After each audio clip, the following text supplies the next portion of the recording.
नाजरीन आदाब। सियासत टीवी के रास नशरियात में आपका इस्तकबाल है। आलमी, कौमी, इलाकाई ताज़ा खबरों और नए मौज़ूआत के साथ मैं सैयद इस्माइल ज़बीउल्लाह और मेरे हमरा सीनियर सहाफ़ी सज्जादुल हसनैन आपकी खिदमत में दोबारा हाजिर है। नाजरीन, क्या हम ऐसे मुल्क में रह रहे हैं जहाँ पर आइन काम नहीं कर रहा है? क्या हम उस मुल्क में हैं जहाँ पर आइनी अक़दारों और आइनी उसूलों को मुस्तरद कर दिया गया है, पामाल कर दिया गया है? क्या, ये मेरा सवाल है, क्या हम ऐसे मुल्क में रह रहे हैं जिस मुल्क की उन रियासतों में जहाँ पर बीजेपी बरसर इख्तिदार है, वहाँ पर इंसदाद SC/ST जो एक्ट है उसका वो कारगर नहीं है? मैं ये सवाल इसलिए कर रहा हूँ क्योंकि गुजरात, जहाँ पर पिछले 30 सालों से तकरीबन बीजेपी बरसर इख्तिदार है, और वहाँ पर एक गरबा की तकरीब में, जो नवरात्रि का सीज़न है, गरबा की एक तकरीब में एक दलित खातून के साथ बदसलूकी की जाती है, उसके साथ बदसलूकी की जाती है और उसको घसीट कर गरबा तकरीब से बाहर निकाला जाता है। तो नादरीन, आइए इसी से हम आज की शुरुआत करते हैं। जी सज्जाद साहब। जी देखिए, यकीनन कि आपको याद होगा कि जो है इसी गरबा के हवाले से गुज़िश्ता कुछ दिनों से ये बाज़गश्त सुनी जा रही है पूरे मुल्क में कि मुसलमान जो है वहाँ गरबा में नज़र नहीं आएंगे। जी। मुस्लिम लड़कों को जो है मुख्तलिफ, जो चाहे बजरंग दल हो, चाहे जो है हिंदुवानी हो, जो भी जो है मुख्तलिफ रियासतों में मुख्तलिफ तंजीमें सरगर्म हैं, बिल्कुल जो भी तंजीमें तंजीमें हैं। हत्ता के हैदराबाद में भी जो है बीजेपी की जानिब से इस तरह की वार्निंगें दी गई थी। लेकिन इन वार्निंगों के बीच अब एक नया जो है गुजरात में मामला सामने आया है कि खातून एक लड़की को महज दलित होने की वजह से जो है गरबा के प्रोग्राम से घसीट के बाहर निकाला गया, उसके साथ बदतमीज़ी की गई, उसको धक्के मारे गए, उसको जो है वहाँ से निकलने के मजबूर किया गया और फिर उसको वार्निंग दी गई कि दोबारा यहाँ नज़र नहीं आओगी। यकीनन देखिए ये एक देखिए, मैं ये कहना चाह रहा हूँ सज्जाद साहब, जी, हिंदुस्तान को आज़ाद हुए 75 साल का जश्न हम मना रहे हैं। मुसलसिल सारे मुल्क में जश्न की धूम है और 75 साल का जो 50 साल के करीब तो हम आज़ाद हिंदुस्तान में नए नए क़वानीन, आइन में तरमीम के साथ ये जो पसमानदा तबक़ात है, SC/STs है, उनको मरात फराहम करने की कोशिशें आइन के ज़रिए से, ये मुसलसिल ये कोशिशों का सिलसिला बदस्तूर जारी है। उसके बावजूद वो रियासतें जहाँ पर, क्योंकि इससे पहले भी, इससे कबल भी हमने इस पर बात की थी, एक दलित लीडर बीजेपी का है मध्य प्रदेश में, उसके चेहरे पर पेशाब कर दिया जाता है। ये बिल्कुल ये वाकया हुआ है। और वो मैं बार बार ये कह रहा हूँ, बीजेपी जिन रियासतों में बरसर इख्तिदार है वहाँ पर इस तरीके के वाकयात, इस तरीके के मामलात में शिद्दत पर इख्तियार की हुई है। अब आप देखिए क्या छूत अछूत का जो मामला, जिसको ख़त्म करने के लिए आइन बनाया गया, आइन में बहुत सारे आर्टिकल्स शामिल किए गए उसमें, ये तो क्या फिर उसको दोबारा लाने का ये लोग काम कर रहे हैं? बिल्कुल देखिए, बार बार कहा गया है, आप राहुल गांधी के मुहिम, इंतखाबी मुहिम को देखेंगे या फिर वो जो भी जो है समाजी मतलब एक बेदारी की मुहिम चलाते हैं, जैसे कि अब वोट चोरी की मुहिम उन्होंने शुरू की है। इससे पहले उन्होंने जो है मतलब एक मोहब्बत की दुकान खोलने की उन्होंने बात की थी। हर मुहिम में हम देखते हैं कांग्रेस की कि कांग्रेस जो है लोगों को ये समझाने की कोशिश करती है कि बीजेपी का जो है वाहिद मकसद इस मुल्क में ये है कि पछड़े ज़ातों को कुचलना, उनके साथ नफ़रत का माहौल पैदा करना। अक़लियतों और पछड़े ज़ातों दोनों के हवाले से बीजेपी का एक ही एजेंडा है। ये राहुल गांधी बार बार बोलते रहे हैं और हम, जैसे कि आपने कहा, हमने मुख्तलिफ़ मौक़े पे इसके सबूत देखे हैं। आप चाहे यूपी में चले जाएंगे तो आपने यूपी में एक बहुत ही जो है दिल दहला देने वाला वाक़े को सुना होगा आपने कि एक लड़की के साथ, दलित लड़की के साथ ना सिर्फ रेप किया जाता है बल्कि जो है उसको कत्ल कर दिया जाता है। फिर उसके बाद पुलिस इस मामले को दबाने के लिए रातों रात उस लड़की को जला देती है, मतलब है कि उसको वो आखिरी रसूमात अंजाम दिए कर जाते देती हैं, है। जबकि वालदैन को भी ये मौका फराहम नहीं किया गया था कि वो अपनी जो बेटी है उसका आखिरी दीदार कर ले, आखिरी मर्तबा चेहरा उसका देख ले। और दिलचस्प बात यह है कि दलितों में जो है जिस बच्ची की शादी नहीं होती, मतलब जिसकी मौत हो गई है, उसको गाड़ा जाता है, वहाँ पे दफनाया जाता है, लेकिन इन्होंने जला दिया था उसको पुलिस ने। मतलब ये कि उनकी जो रीत और रिवायात हैं, जो रस्मात से हैं, उसको भी जो हम कह सकते हैं वो तमाम आखिरी रस्मात जो है उससे हटकर पुलिस ने, यूपी की पुलिस ने काम किया था। अब आप देखिए, अब ये रिंकू वंकर नाम था ये 24 साल लड़की का, गांधीनगर का ये वाकया है। आप अगर कोई दलित आपके गर्भा में आ जाता है खेलने के लिए, तो क्या उसको गलती है, उसको इख्तियार नहीं है? देखिए, एक तरफ तो वजीर आजम कहते हैं कि मतलब ये SC STs भी जो है वो हिंदू धर्म का अहम हिस्सा है, वो हमारे हिंदू भाई है। RSS VHP बजरंग दल एलानिया तौर पर मतलब प्रेस कॉन्फ्रेंसों के जरिए, आर्टिकल्स के जरिए SC STs को अपने साथ शामिल करने की बात करती है, बहुत कोशिश करते हैं, वो बहुत कोशिश करते हैं कि ये हिंदू है और मतलब पहली धारा के जो हिंदू होते हैं उनमें इनका शुमार है, असल हिंदू ये है, इस तरीके से ये बात करते हैं। अगर वो गर्भा में अगर कोई दलित चले जाते हैं तो उसके साथ ये बदसलूकी होती है। देखिए, जहाँ तक मेरा ख्याल है ऐसा मुख्तलिफ यूपी के हर ज़िले में ये होता होगा। दलितों के साथ जो है बदसलूकी, उनको गरबा में आने से रोकना, उनको मंदिरों में ऐसे आने से रोका जाता है। जैसे कि आपने जो है एक खबर ये भी पढ़ी होगी कि एक छोटे बच्चे ने, 5 साल के बच्चे ने स्कूल में घड़े से पानी पी लिया था, दलित बच्चे ने, तो उसको राडों से जो है मारा पीटा गया था। इतने मतलब एक रवैया, इस पे बात भी की थी हमने, इतना मतलब ये कि उनका रवैया दलितों के हवाले से, आला ज़ात का रवैया इतना सफ़ा काना होता है, इतना जो है बेदर्दाना होता है रवैया। अब देखिए, ये जो बैंकर, ये जो लड़की है, ये गवर्नमेंट इंजीनियरिंग कॉलेज की तालिबा है। मतलब ये कि पढ़ी लिखी लड़की थी, इसलिए इसने इस मामले को पुलिस तक पहुंचाया। अगर ये बच्ची, मतलब ये कि लड़की अगर पढ़ी लिखी नहीं होती या गरीब होती तो वैसे ही दबे कुचले हैं, दलित जो पछड़े जातों के लोग हैं वैसे ही दबे कुचले हैं, तो खामोशी से ये जो जुल्म बर्दाश्त कर लेती है और जो है अपने घर चले जाती, पता भी नहीं चलता। न जाने ऐसे कितने वाक़यात हो रहे हैं जो पता नहीं चलते हैं। लेकिन चूँकि ये लड़की पढ़ी लिखी थी, इसलिए इसने पुलिस स्टेशन में बाज़ाब्ता जो है FIR दर्ज करवाया, तो तब जाके मामला मीडिया के मंजर-ए-आम पर आया। पुलिस की हरकत में बताया जा रहा है कि 4 लोगों को इस सिमन में गिरफ्तार कर लिया गया है, मगर क्या वो 4 लोग जो गिरफ्तार हुए हैं उन पर जो SC ST एक्ट के तहत मुकदमा दर्ज किया जाएगा? देखिए, ये तो मामला, देखिए अब हमने आज बात की है, अब हम फॉलो अप करेंगे इस मामले को, तो पता चलेगा कि सारा मामला एक ही दिन में रफा दफा भी कर दिया जाता है और इस पे प्रेशर बना के केस भी वापस लिया जा सकता है। ये भी होगा, देखिए माजी में भी हुआ, बहुत सारी चीजों पे हुआ। सिंगर का वाकया है, रुकने असेंबली के थे उत्तर प्रदेश के, यहाँ तक के वो जो शिकायत करता था उसकी कार को तक उड़ाने की कोशिश की गई थी बीजेपी के साबिका रुकने असेंबली जो है, जिन्हें बाद में बीजेपी ने पार्टी से मुअत्तल कर दिया था इल्जामात साबित होने के बाद, अदालत की जानिब से सजा मिलने के बाद। हालांकि वो एक बहुत बड़ा ड्रामा था। तो इस तरीके के जो मामलात हैं, इस मामलात में यही देखा गया है कि जैसा कि आपने कहा, बाद में सारे मामले को रफा दफा कर दिया जाता है। एक तरफ गुजरात में यहाँ पर दलितों के साथ इस तरीके का सुलूक हो रहा है, दूसरी तरफ अगर हम मध्य प्रदेश का रुख करते हैं तो मध्य प्रदेश में एक नई किस्म का, मध्य प्रदेश के इंदौर का कपड़ा मार्केट जो है, वहां पर एक नए किस्म की एक तहरीक चलाई जा रही है बीजेपी रुकने असेंबली के फर्जंद की जानिब से।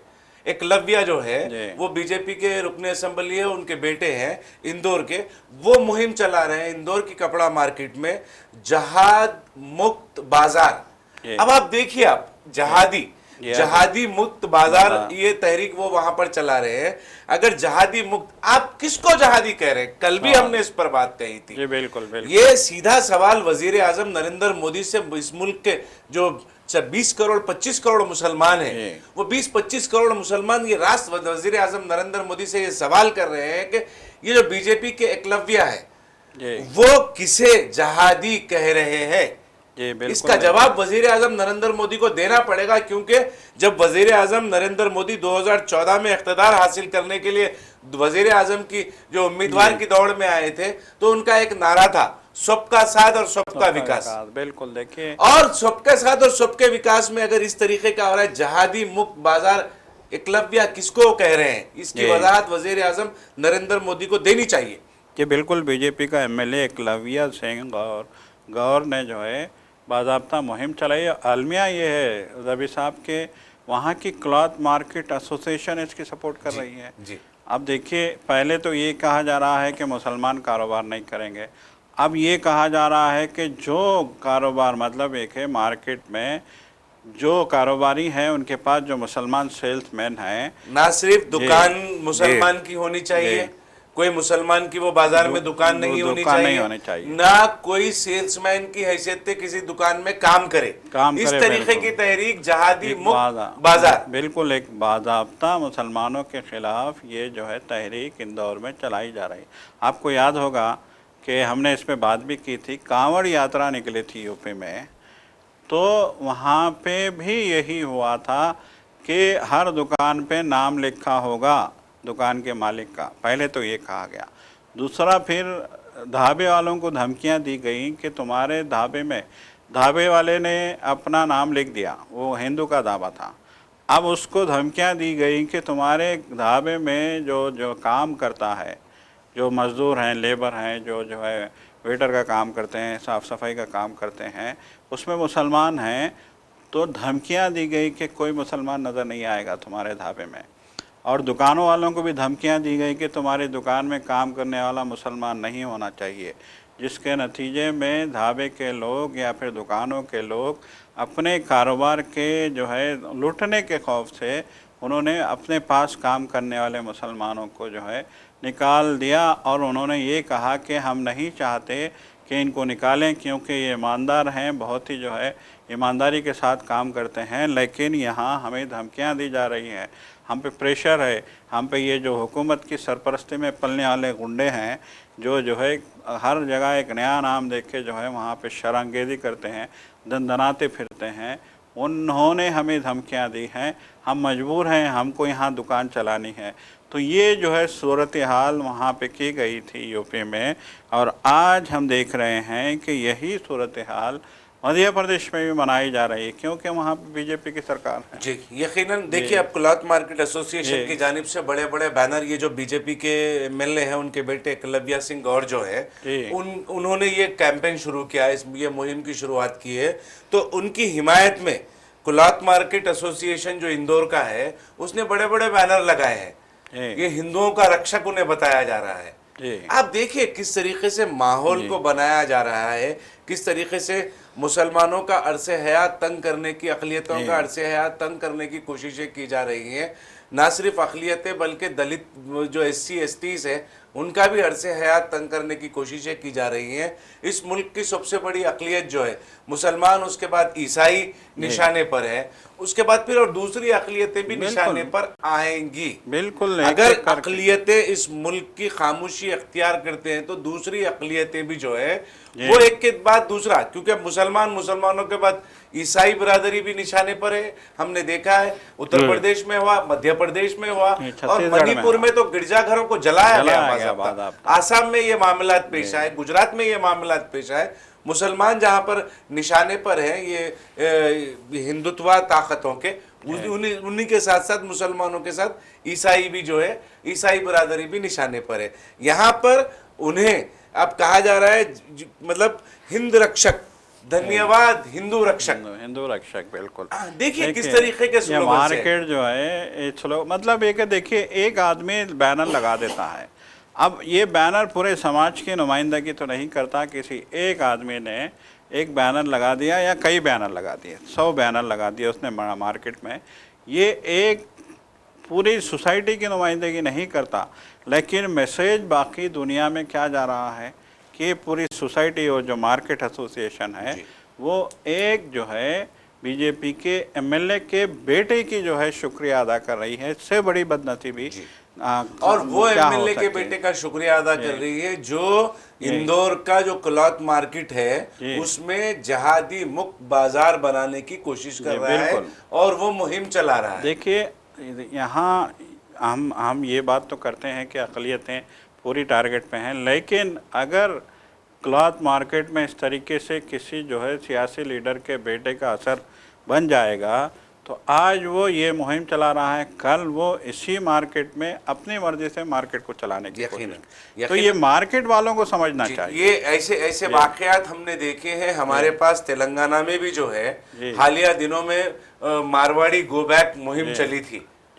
क्योंकि अब ये कहा जाता है मुबैना तौर पर ये इल्ज़ाम है कि ये जो बरादरी है जिसके खिलाफ में तहरीक चलाई गई थी वो पसे पर्दा इस तरीके की जो ताकतें हैं वो ताकतों की मदद करती है, उन्हें इमदाद फराहम करती है, तो उनके खिलाफ ये मुहिम हो गई। तो इस तरीके क्या, जैसा कि आपने कहा, आपने जो ये बात कही कि अगर इस तरीके की मदद, इस हिमायत की बात की जा रही है, एकलव्य सिंह गौर की हिमायत की बात की जा रही है, तो कल के दिन अपनी मर्जी के मुताबिक जो क्लॉथ मार्केट है इंदौर का वो अपनी मर्जी के मुताबिक चलाएंगे। बिल्कुल, देखिए वहाँ हफ्ता वसूली भी होगी, वहाँ दुकानदारों, आज मुसलमान के नाम पे दादागिरी चलाई जा रही है, कल दुकानदारों की जो है एक दूसरे की आपस की लड़ाई भी होती है कारोबार में, तो उस लड़ाई में एक दूसरे के ख़िलाफ़ किया जाएगा, एक दूसरे के ख़िलाफ़ जो है एक दूसरे को दस्तो गिरेबां करा जाएगा और पूरा माहौल अपनी मर्ज़ी से मार्केट का चलाया जाएगा। ये सोचने वाली बात है, ये उस एसोसिएशन को सोचना चाहिए। अब देखिए, अब ये तहरीक से एक तो मुसलमान जो है इंदौर के जो कपड़ा मार्केट है वहां पर अपनी दुकानें बंद करने पर मजबूर हो गए और फिर मुलाजिमतों के लिए उनका मुलाजिमतें जाने का उन्हें खौफ हो गया है, तो आप बेरोजगार बना रहे हैं। बिल्कुल, देखिए जब बेरोजगार बनेंगे तो फिर बेरोजगारी में इजाफा होगा और जो पहले से ही मुल्क में जो बेरोजगारी है उसमें और मजीद इजाफे का काम ये लोग कर रहे हैं। देखिए, दुश्मनी की बुनियाद पे या नफरत की बुनियाद पे आप अगर किसी एक आदमी के साथ भी नाइंसाफ़ी करते हैं तो उसके असरात नस्लों तक होते हैं। ये इनको अंदाज़ा नहीं है इस बात का कि ये जो नफ़रत फैला रहे हैं इसके असरात कितनी दूर तक जाएंगे, इससे माहौल कितना ख़राब होगा, सोसाइटी कितनी जो है प्रागंदा होगी, ये इस बात का भी इनको अंदाज़ा नहीं है। यकीनन इस बात का भी अंदाज़ा नहीं है और मन मानी तरीक़े से ये जो ताकतें हैं, दाएं बाजू की जो ताकतें हैं, वो मनमानी तरीक़े से मुसलमानों को, दीगर अक़लियतों को, SC STs को, उन पर मजालिम का सिलसिला बदस्तूर जारी रखे हुए और हिरासा और परेशान मुसलसिल कर रहे हैं।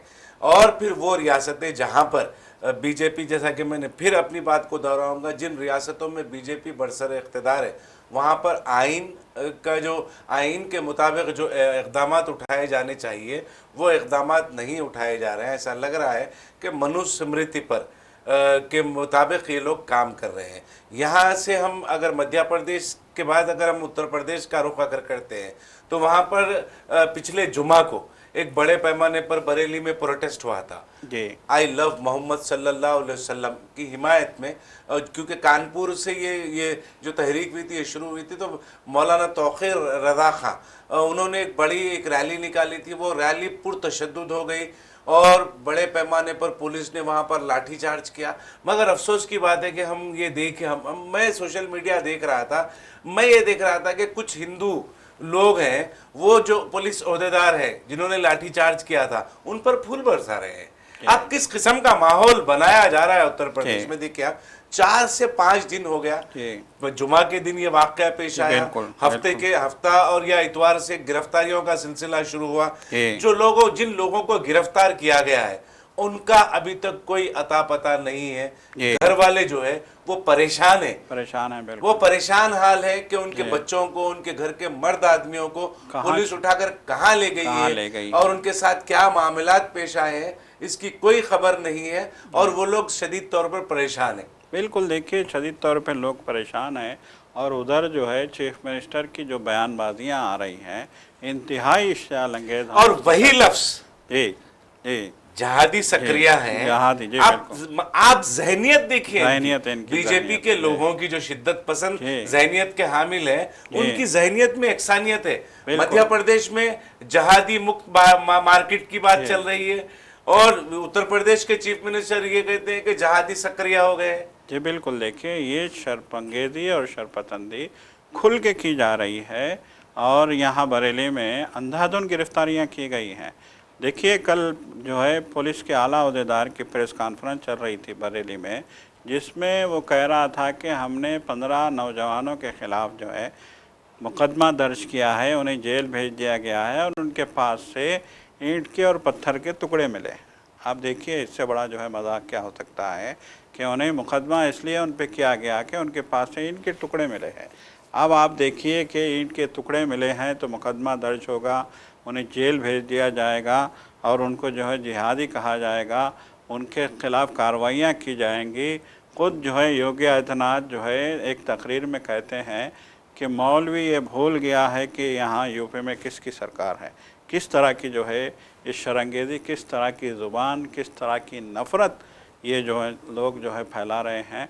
और इस नफ़रत का अंजाम क्या होगा ये भी जो है बहुत ही एक अलमनाक हम कह सकते हैं कि देखिए हो सकता है आपके पास इक़्तिदार है तो आपने जो है जो मजलूम लोग हैं, जो आम लोग हैं, उनको दबाने का आपने काम किया। देखिए दबाया जा रहा है। आपके दिलो दिमाग में जहर है, ये बात तो पक्की है। आप जहर आलूद दिलो दिमाग लेकर इख्तियार कर रहे हैं, हालांकि आपने आइन पर हलफ उठाया है। बिल्कुल, आइन की किताब पर हाथ रखकर आपने हलफ उठाया बहैसियत चीफ मिनिस्टर। मगर अफसोस की बात यह है कि आप एक मखसूस जो लोग हैं, इस मुल्क की सबसे बड़ी अक़लियत, मैं फिर बार बार कहता हूँ, ये अक्सरियत के मतलब जुमरे में अगर नहीं है तो उसके बावजूद भी मुल्क की सबसे बड़ी अक़लियत है। तो आपके दिलो दिमाग में मुल्क की सबसे बड़ी अक़लियत के मुतालिक जहर भरा हुआ है। तो वो जहर को कोई दवा उसका नहीं है, उसका इलाज कुछ नहीं है, आपको खुद उसका इलाज करना है। आप नफरत से भरे हुए हैं, ऐसा लगता है कि योगी आदित्यनाथ को बड़ा कुछ ना कुछ कहीं ना कहीं अगर हम तहकीक करेंगे इस बात की तो कहीं ना कहीं किसी ना किसी कटमुल्ला या जहादी ने कोई तकलीफ पहुंचाई है, इसकी वजह से इतनी नफरत है। क्योंकि हमें इशारा मिल गया, अपनी बात को हम इख्तिसार की तरफ लेके आते हुए ये बात कहेंगे कि 10 FIR दर्ज हुए हैं। ये जो बरेली का मामला है जिसके लिए लोग परेशान हैं, जो बच्चों को उठा लिया गया है, उनका अभी तक कोई अता पता नहीं है। इस मामले में बरेली की एक रैली में 10 FIR हुए हैं, 2000 लोगों पर मुकदमा दर्ज किया गया है बिल्कुल, और 56 लोगों को अब तक गिरफ्तार किया गया। आप देखिए, आप आई लव मोहम्मद सल्लल्लाहु अलैहि वसल्लम सारे मुल्क के मुसलमानों को जेल में अगर डाल दे तब भी मुसलमान जो है आई लव मोहम्मद सल्लल्लाहु अलैहि वसल्लम कहने से गुरेज नहीं करेगा। सैयद साहब, बिहार से आज इलेक्शन के जो वोटर लिस्ट है वो फाइनल वोटर लिस्ट आज रिलीज होने वाली है और आज बहुत मुमकिन है कि आज पूरा एलामिया जो है इलेक्शन का शेड्यूल जो है वो शेड्यूल भी जारी कर दिया जाएगा। तो सारे लोगों की नज़र बिहार में वोटर लिस्ट के जो आज जो रिलीज होने वाली है उसके ऊपर वोटर लिस्ट पर नज़र है। और एक अहम खबर ये महाराष्ट्र और गुजरात से है। गुजरात में शदीद बारिश की वजह से पूरे जो हाईवेज हैं वो पानी में दब गए हैं और जो गरबा पंडाल है जहां पर दलितों के साथ बदसलूकी हो रही है वो गरबा पंडाल भी टूट गए हैं। 3000 से ज्यादा गांव जो है महाराष्ट्र में वो जेर-ए-आब आ गए हैं और 104 अमवात ये बारिश की वजह से हुए हैं। तवक्को की जा रही है कि जो बड़ी तबाही के बाद जो है ये इन इलाकों से 15 अक्टूबर के बाद जो है मानसून जो है वो रवाना होगा। और लद्दाख की एक खबर है, अहम खबर है, हुकूमत के साथ जो बातचीत, जो अमन की बातचीत है, वहाँ के जो लोकल एपेक्स बॉडी जिसको कहते हैं वो बात उस वक्त तक बात करने के लिए तैयार नहीं है मरकज से जब तक वहाँ पर अमन बहाल नहीं हो जाता। और एक अहम खबर हमारे नाजरीन को हम ये ज़रूर पहुँचाना चाहेंगे कि लॉरेंस बिश्नोई जो लॉरेंस फिर दोबारा सरगर्म हो गया है। एक तरफ सलमान खान की फिल्म गलवान की रिलीज की जो तारीखें हैं वो करीब आ रही हैं और फिर उसी के साथ लॉरेंस बिश्नोई का नाम भी अब फिर सुर्खियों में आना शुरू हो गया है। तो लॉरेंस बिश्नोई और उसकी गैंग को कनाडा ने दहशतगर्द करार दे दिया है। और एक अहम खबर, 2 अक्टूबर को हैदराबाद में गोश्त नहीं मिलेगा। जो भी गोश्त खाने वाले लोग हैं वो 1 अक्टूबर को यानी कल जो है वो गोश्त खरीद कर अपने फ्रिजों में जमा कर ले। तो नादरीन, सियासत टीवी के दीगर प्रोग्रामों से आप जुड़े रहें। हमारा ये प्रोग्राम आपको कैसा लगा, आप ज़रूर अपनी राय कमेंट बॉक्स में अरसाल करें। और सियासत टीवी की सारी टीम को अपनी इजाज़त। खुदा हाफिज़। खुदा हाफिज़।